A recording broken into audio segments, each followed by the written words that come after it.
In this video, I'm going to teach you how to adjust Rolex time and date. It's a very easy process, so make sure to follow along.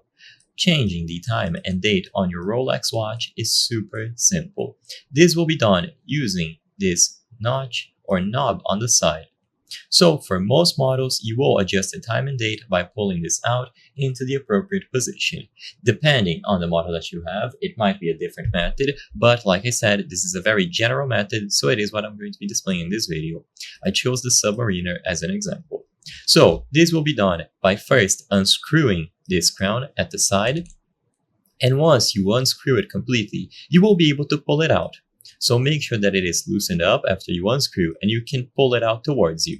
If you pull it out once and you hear a click, it means that it is essentially in the half position, and you can then do it again. So if you hear another click, it essentially means that it is in the full position.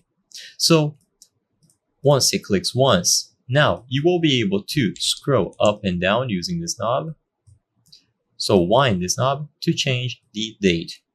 So you will see the value displayed here change if you do one click towards you and you start turning the knob up or down.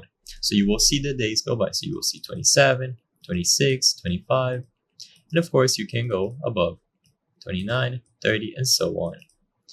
If you pull it out again, then you will be able to change the actual time. So you will see these pointers stop as soon as you pull it in the full position, which indicates that you are now able to change the time.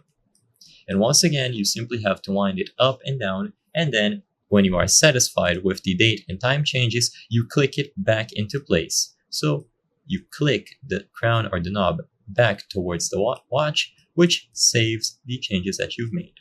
I hope I was able to help you on how to adjust Rolex time and date. If this video helped you, please be sure to leave a like and subscribe for more very easy tips. Thank you for watching.